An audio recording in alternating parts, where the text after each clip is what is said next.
we're all humans, and if the space is intentional and promotes and supports intentional listening and conversations that allow folks to make connections, people will figure out how to operate in that space. Welcome to the Classroom Narratives Healing and Education podcast, the space where education meets resilience.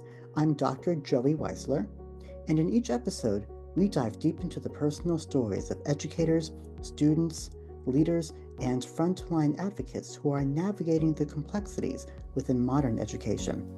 Whether you're just starting your teaching journey or are a seasoned professional looking for inspiration, we'll explore how to foster meaningful change, prevent burnout, and build trauma-informed communities within our schools. Now, let's take a seat at the front of the classroom as we get started. Welcome to today's episode of the Classroom Narratives Healing and Education podcast, where I'm your host, Dr. Joey Weisler. So one of the things that I love about this podcast is the way that conversations start to ripple outward. Sometimes you meet someone through a colleague, sometimes through a conference, and sometimes through a table of contents in a book that makes you stop and think. And what happened here today is the latter. Today's conversation began with an anthology edited by my previous guests, Lisa, Kay, and Beth Johns, titled Restorative Practices in Education Through the Arts. And in this anthology, my guests today contributed a powerful piece called Community Healing Through Intentional Listening. And when I read the reflections, something stood out immediately, in that they weren't just talking about healing as a concept. They were talking about how communities actually create the conditions for healing through art, through listening, and through the courage to witness each other's stories. It was Lisa Kay who put me in touch with our previous guest, Catherine Pennepacker, who then was able to connect me to Tieshka K. Smith and Rosa McAllister, our guests today, through the mutual work all three of them have done all together. On today's panel, I'm featuring Rosa McAllister and Tieshka K. Smith. Rosa McAllister is a Maui-based educator and wellness practitioner whose work spans disability advocacy, coaching, and community healing. Tieshka K. Smith is a Philadelphia-based visual storyteller and photographer whose work explores race, memory, and the ways communities document their own histories through art. And both of them approach healing not as a solitary process, but as something that happens between people in conversation, in listening, and in the stories that we choose to honor. So Rosa and Tieshka, welcome to the Classroom Narratives podcast. Thank you for joining us today. Thank you, Joey, so much. Mahalo. Mahalo. So if you want to go ahead and just introduce yourselves real quick, just so our audiences can distinguish your voices for us. Sure. I'm Rosa McAllister. And I'm Tieshka Smith. Wonderful. Thank you again to those who are here. So I want to go ahead and just focus on this idea of community healing through intentional listening to start with.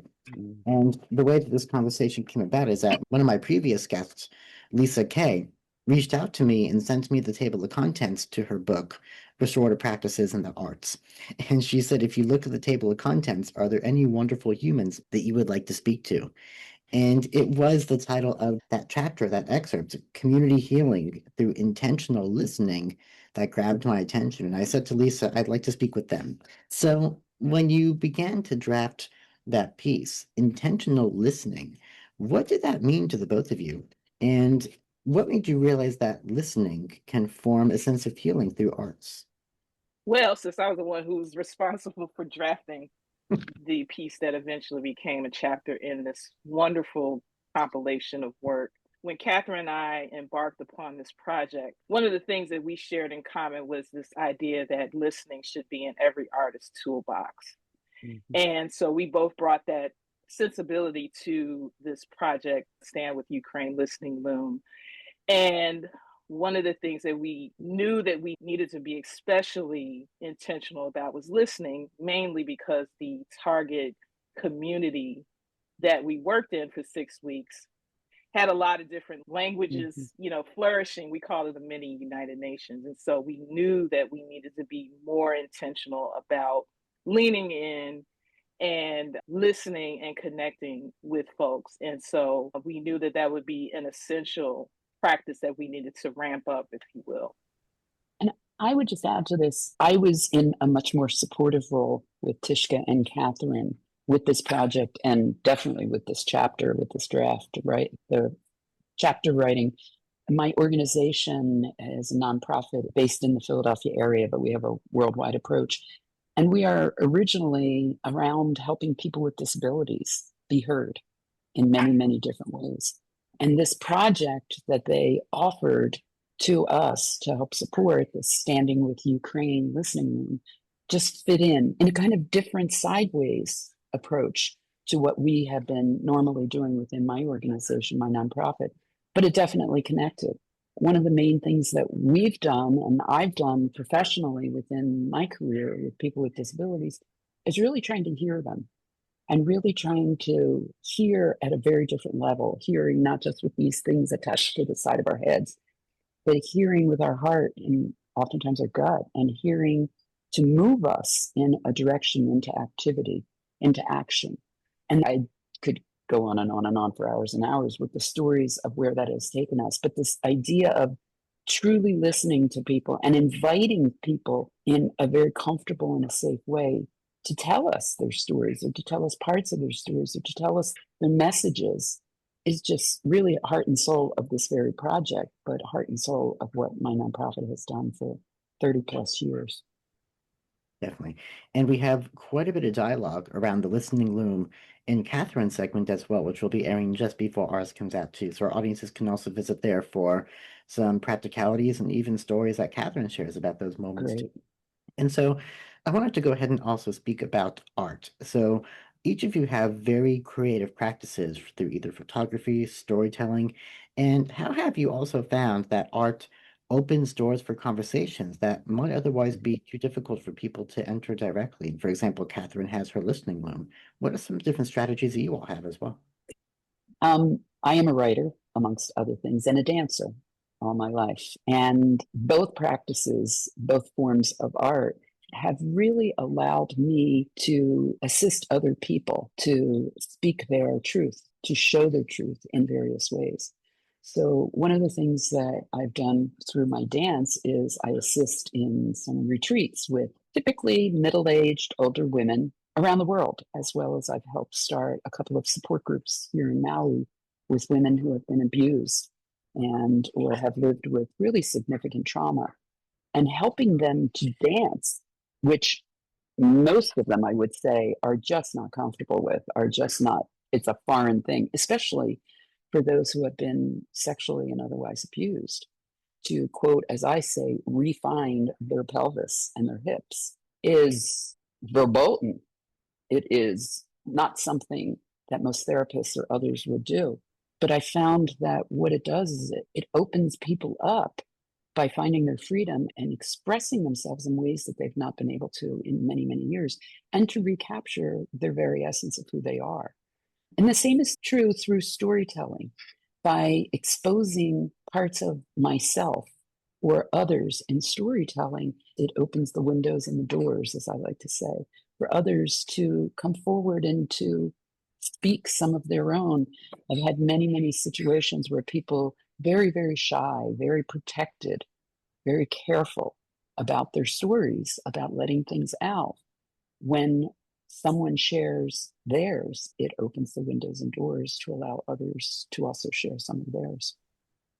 I would say that my practice, because I deal with very similarly sensitive issues, in my practice, I deal with folks who live in neighborhoods that are experiencing change like gentrification, displacement, and at the sort of intersection of that, how race and class plays a role.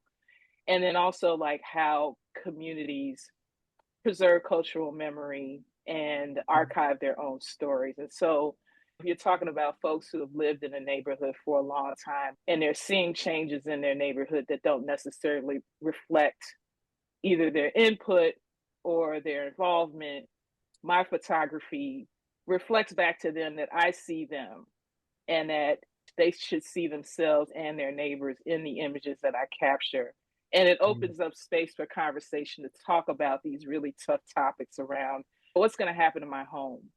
And so I constantly, through all the projects that I've done over my practice, I've asked this question: what does home mean? What does it mean to have a home? What does it mean to live in a community that might be vulnerable to redevelopment or vulnerable to gentrification? What does it mean to be displaced and have to end up starting over somewhere else and maybe coming back to that community and seeing places where they've had experiences erased because, you know, the buildings have been torn down and something has been built in that place. So I use my art to both reflect to them themselves and then also to let them know that they're seen. And that kind of creates this window of being able to have these tough conversations. I mean, everyone has a home of some kind. And, you know, most of us have possibly experienced firsthand what it feels like to be displaced. Others of us have witnessed displacement. We may not have been targeted in that way, but we've witnessed it. So at the root of it, we're talking about home as an idea, home as a sense of belonging. And when that's disrupted, what happens? People sometimes are grieving. And so my hope is that my practice enables them to open up and talk about these things and really grapple with. We may not be able to stop displacement or gentrification. It's something that's built into the human experience, but we can definitely talk about how we might be able to either slow it down or disrupt it or redirect it in some kind of way. So that's how I use my photography practice. But I say in my artist statement that I use every tool at my disposal to have these kinds of conversations. So podcasting, I've been writing for a long time. So it kind of ranges. It ranges. Yeah, I think that's such an important point when we talk about home and vulnerability because our homes comprise of our identities. So I was also thinking about what intentional listening looks like when people come from very different experiences, different identities, and different histories. And how do those different backgrounds, based upon the work that you each participate in, how do you get people from different backgrounds and different homes with different vulnerabilities come together to actually listen within divided spaces? I will say that the Listening Loom project, if you look at the photography, we did that. I mean, we literally did that. Like I said, with the Gifford Playground, where we staged this project, was next door to elementary school. And so many of the children who participated in the project would come running over from the school. And as we dug in with them and listened to their stories and their backgrounds, we found out that many of them were from different countries of origin and they were trying to find their place in Philadelphia. So we created a space where kids from all over, and we threw in a mapping component kind of midway to really plot out where these folks were coming from. And they were all over, coming from all over the place. They were coming from the global south. They were coming from Europe. They were coming from Asia. And they found a way, we found a way to make it fun and engaging for young people and adults to come together, to sit down and make art together, to have conversations together. We incentivized them with candy and snacks. And then by the end, we had a whole community celebration where we brought in a Ukrainian woman who ran a catering company who had been displaced as well to prepare this food. And we had music, we had entertainment, and it was an opportunity for folks to come together. So I think from my standpoint, if you're talking about the question of home, you're talking about the question of displacement, you're talking about the aftermath or the ongoing effects of war. You're talking about ending up in a new place, far away from your family. You got to find a way to connect with people, human to human, right? And so people love snacks, people love food, people love to sit at a long table. And once you set that up, we figure out a way to take it from there. And that was the beauty of this project, that we knew that people would figure out a way, if they had that intentionality built into the space, to come together and connect. And I would just add to that, having been a visitor to the Gifford Playground during this project, I was very, very fortunate to be in Philadelphia visiting my old hometown and seeing Catherine and Tieshka in action. And it was amazing. It was really, truly amazing. I happened to be there when the kids were let out from school and came. I mean, running doesn't come close. It was like a deluge of small bodies, arms, all kinds of limbs and things going all over the place. And they made a beeline, right, to see what was happening there today. Now, this was obviously several days, a couple of weeks into the project. So they were already accustomed. But Catherine and Tieshka had made this welcoming, invitational, teasing, come here, little ones, kind of environment. But what was also really, really beautiful was that their parents were there, because I don't know if you see this. We see this here in Maui because we have many, many, many, many different cultures and communities and people all mixed around and mixed in.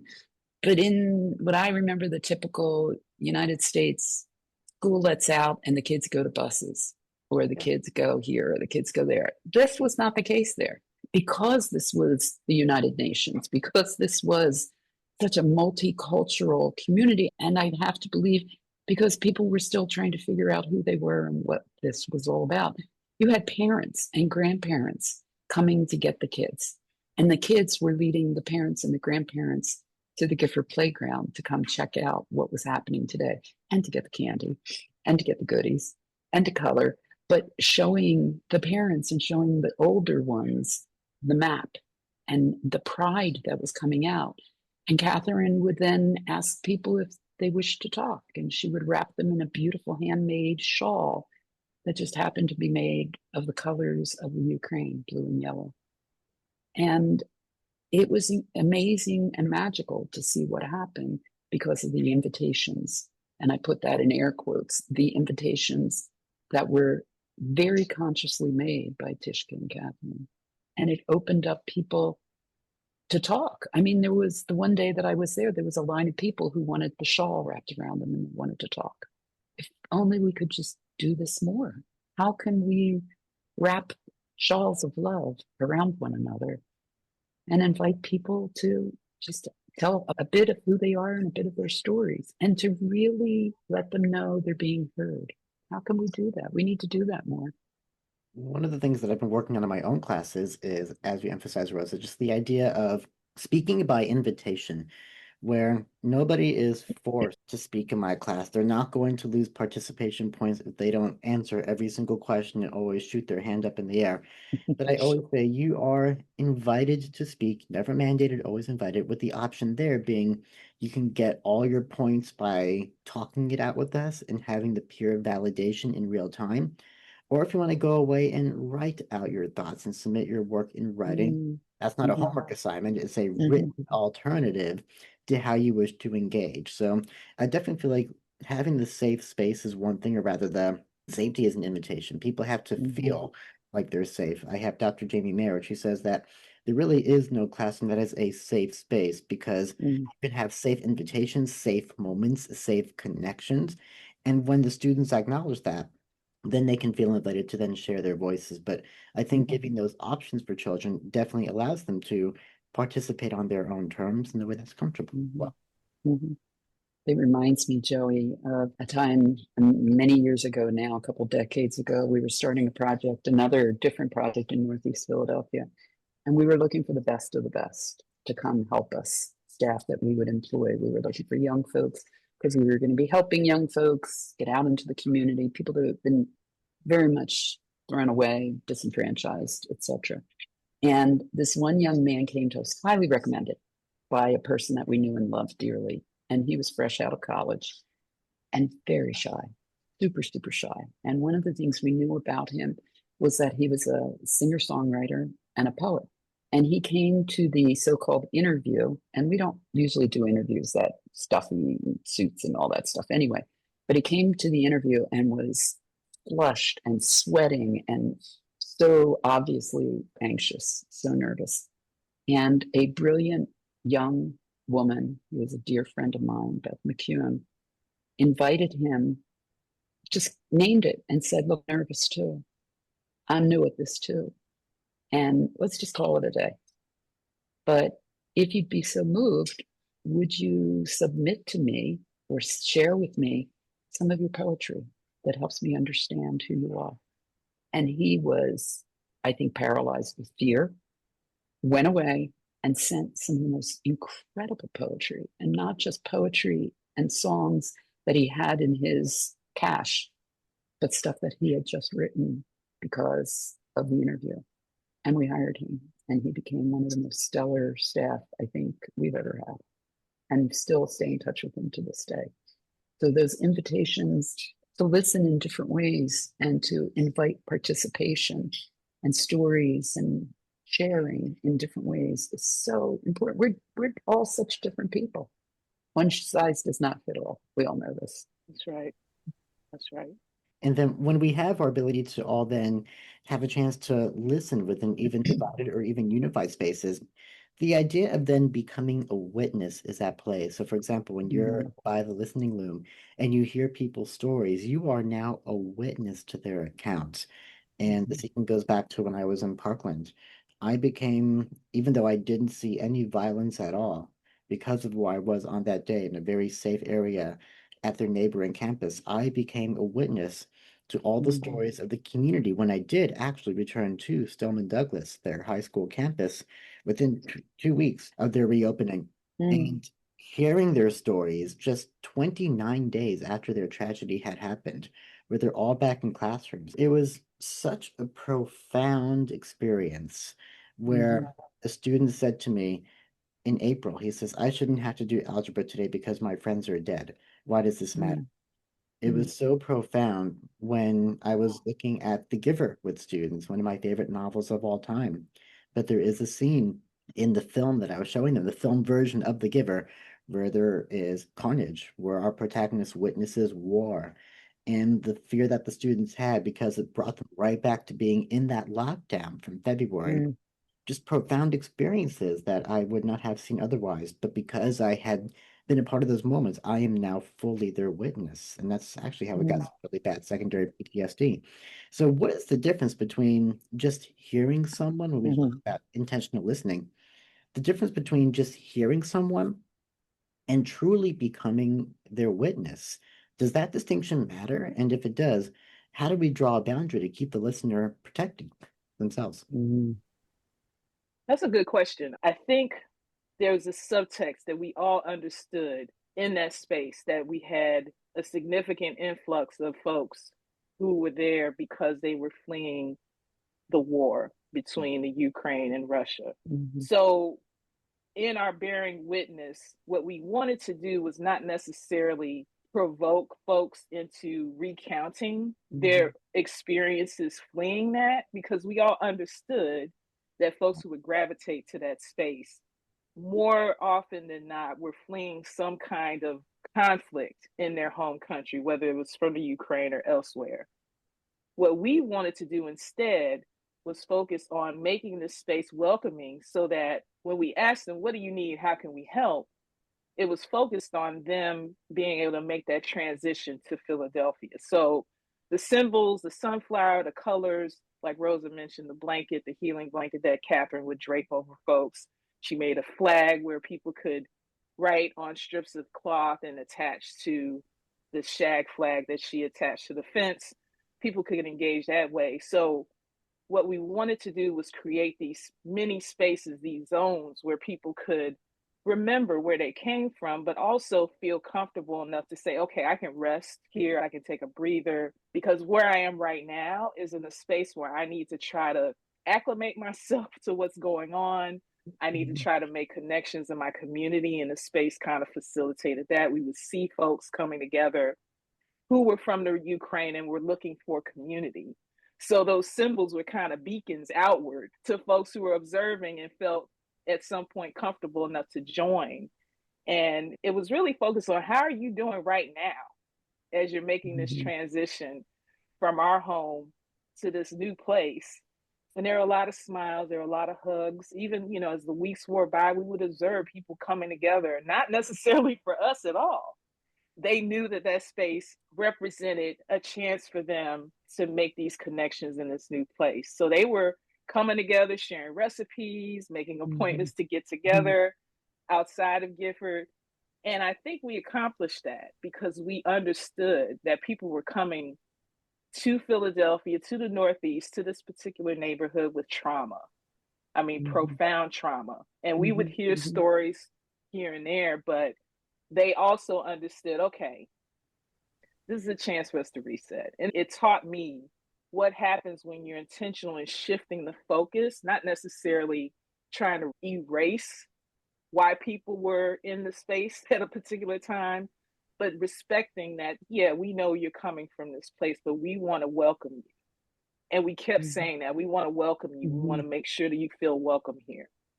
So it's bearing witness in that way was very important to us. And I witnessed that most definitely. What I would add too is that something that we say oftentimes in working with women, particularly those who've been traumatized and abused, is one story and one suggestion and one blessing is not just for you or me, it's for all of us. And I think that's one of the ways that by sharing and by storytelling and by really hearing one another, again, with not just those funny things on the side of our heads, but with our heart and our guts. I oftentimes say, my body is the best barometer. And when I get a lump in my throat, when my stomach starts doing flip-flops and it's not comfortable, it's usually because something is resonating as truth. And it compels me to action. It also tells me to listen harder and to shut my mouth and to not offer the, oh my gosh. I also work with hospice here in Maui. And one of the hardest things that I learned in training with hospice is to not reach out and comfort someone when they're telling a hard truth or reliving a hard time. Our natural instinct is to, oh, I'm so sorry. Oh, here to me. And what that does is, while it may feel comforting, it shuts people down. And even doing the, all that stuff, while it's a natural instinct, it's a human instinct that we have, it's not the best. The best we can do is watch, look, maybe lean into, and really hear people, and not just with those funny things on the side of our head. That is really truly listening. That's witnessing. And if it compels us to action later, not in the moment, that's great.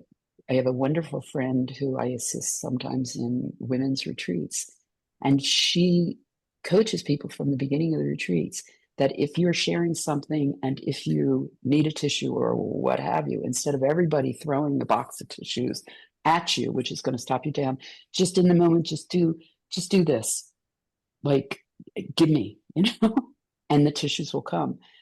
But otherwise, let them come. Let them come. Let them wash your face. Let them wash your soul. And if others join in, then that's being heard. That's being witnessed. I love that. Thank you for that. And I'm thinking about what Tieshka says about that prompt. How are you doing now? How are you doing in this moment today? And I was a freshman in college, really struggling with that transition. It was that one question from a professor of mine who I'm still in touch with 12 years later. Just that one question that she asked that changed the whole experience for me, where that was her class. It was student success strategies that every freshman had to take. But I pretty much wrote in one of my compositions, I'm not happy here. I don't know why I'm here. And when she saw that on Tuesday, she pulled me aside on Thursday after the next class and asked that question, how are you doing right now? And it was the first time that I felt like somebody was there to witness my accounts and care for it. And I think about education, like, for example, how Rosa, you talked about, we all have stories to tell and acknowledge and listen to. I can attest as an educator myself that there's a lot of teachers that typically feel unseen, and even students that feel unseen. It could be students who feel unseen by their teachers. It could be teachers that feel unseen by their leadership or their principals, right? And one of the reasons why there is this, I wouldn't even say burnout, because that's not quite it, but this rise in disrespect for the way education runs is because of the level of unacknowledgement people are feeling at all different levels. I'll even say maybe principals are feeling unseen from their superintendents, that it just doesn't stop as you keep going up. So when you have situations like that, especially for our educators tuning in, what can we say are some different practices in helping people, especially in classroom spaces where you're once again, like with the Listening Loom, working with young children, young adults, and even faculty who are facilitators as well? How can listening and witnessing become instrumental to the work that they do?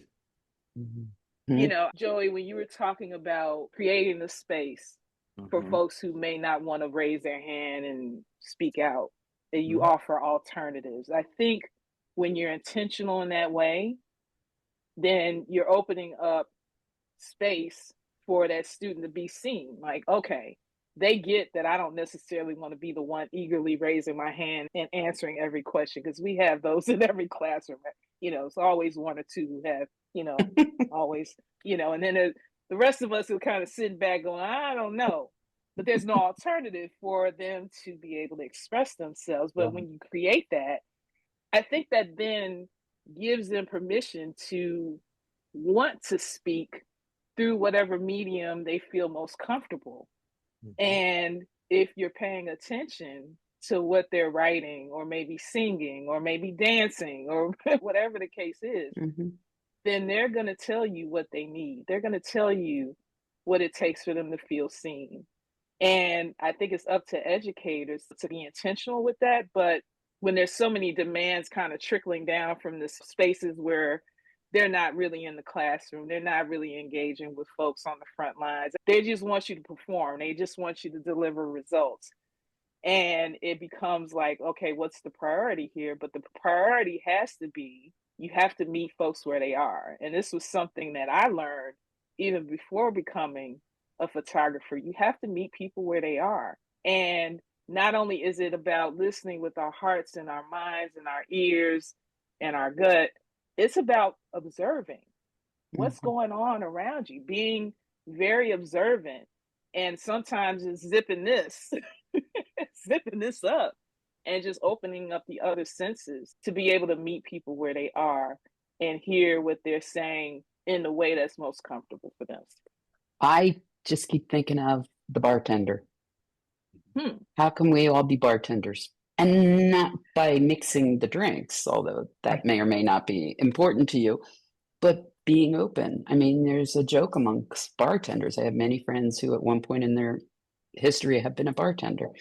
And there's a joke amongst them that everybody tells me their story. Everybody does this, everybody does that.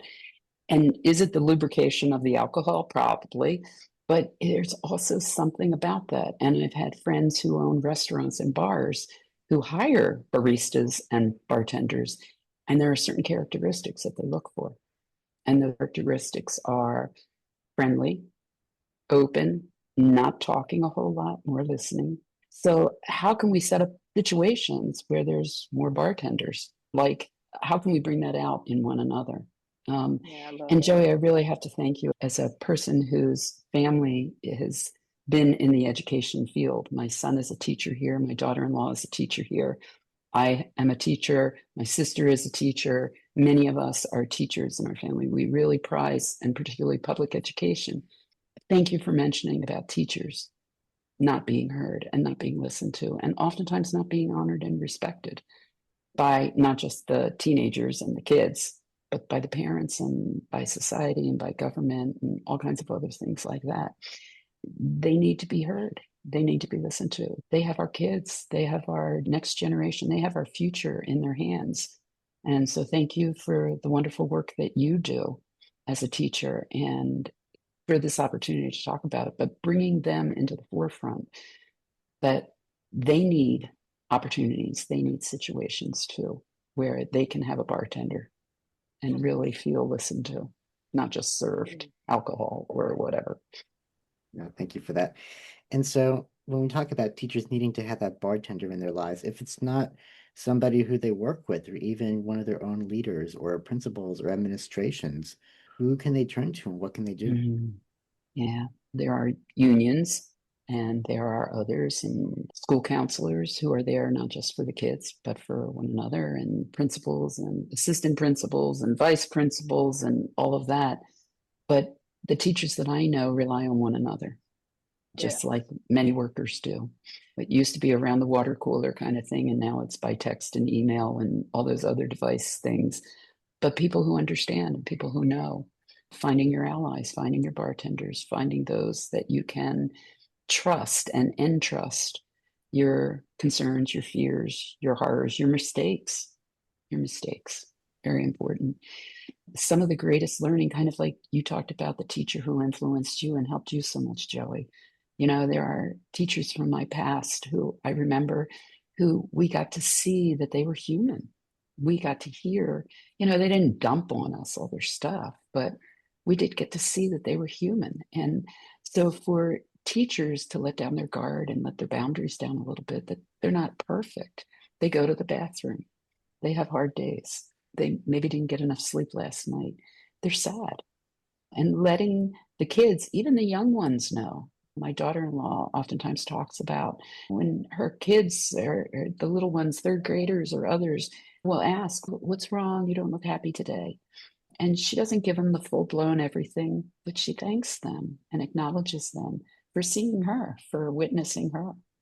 And that's so important. My son, the same. He's with high school kids. And, boundaries are important, but not so much that we hold each other at arm's length and we don't really see each other. The boundary should be drawn when there's a loss of humanity involved. And I think one of the reasons why I thought teaching would be so easy is because I was instructed in K-12 by wonderful humans.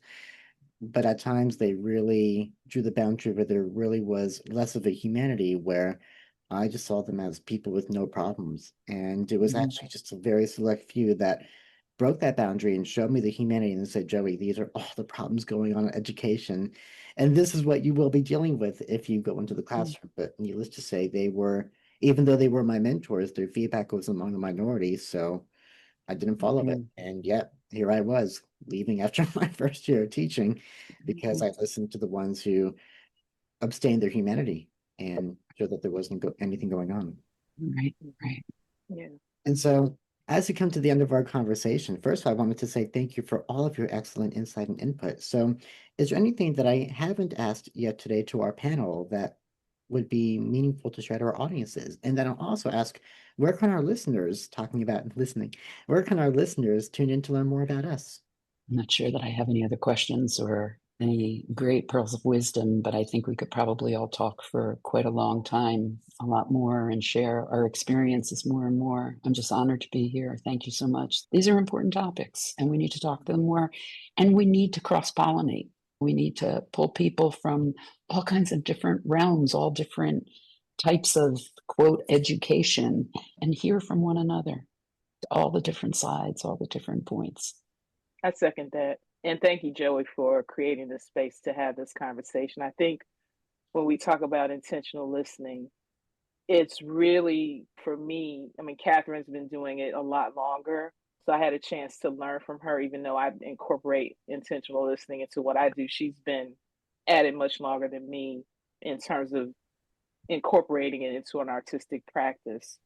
Intentional listening is essential. You're not going to be able to connect with people if you're not listening to them.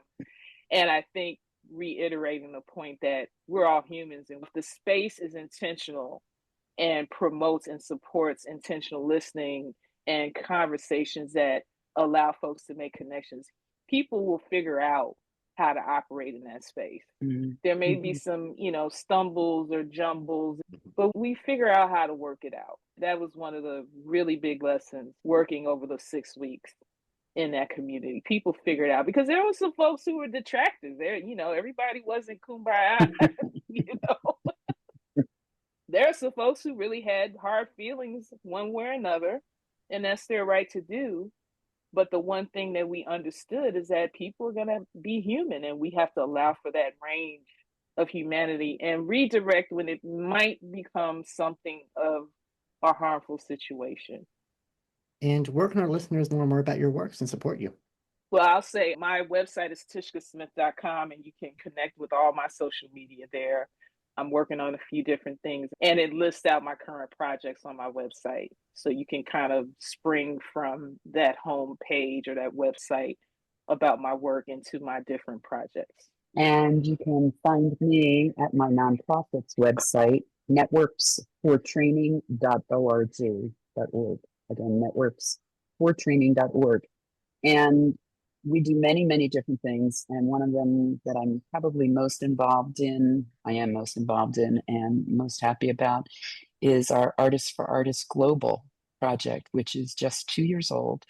And we're doing amazing things. And Tieshka, thank you ever so much has been there from the ground up, trying to help us get this started and going. Part of our governing board. Catherine Pennepacker was one of our founding governing board members and associates with this as well. And Joey, I know you've recently become accustomed to it. So we do a variety of different things through Artists for Artists Global, and we're just out there trying to support artists, realizing that artists need help, they need support. They're too often lone rangers, and the world needs a whole lot more art. That's all I gotta say. And we're Hear, also hear. on all the basic socials. So yeah, come find us. I'll also add that Artist for Artists Global, that's AA4G, AA4G, has been a wonderful space that meets once a month. It's the third Wednesday of every month, where artists from all over come together and just have support based upon what they're doing, how they're interpreted, and the work they're trying to advocate for. So it's just been a wonderful space of artists bridging connections with one another. So thank you to the both of you for making that space come about. And I didn't realize that it was still relatively new, because it feels like with how much it's accomplished, it feels like it's been around for quite some time. So to your Thank leaps you. and bounds, kudos. Thank you ever so much. Mahalo, as we say. Thank Mahalo. you. Well, this has been such a wonderful conversation. And one thing that I think was our takeaway was that when it comes to listening, sometimes it's mostly about creating the right space. Space where stories can be spoken, where communities can reflect, and people can feel seen. So for our listeners, definitely check out Restorative Practice and Education Through the Arts, edited by my wonderful former guest in Humans, Lisa Kay and Bev Johns, especially on the chapter by Tieshka, Rosa, and Catherine as well, Catherine Pennepacker, on community healing through intentional listening. And as always, thank you for being a part of the Classroom Narratives community. Thank you for joining us on the Classroom Narratives Healing and Education podcast. If today's episode inspired you or made you think differently, I'd love to hear from you. Drop a comment or review wherever you listen to podcasts, and stay connected with us on the @Classroom Narratives podcast over Instagram and Facebook. Remember, together we can transform our scars into stars in education, one conversation at a time.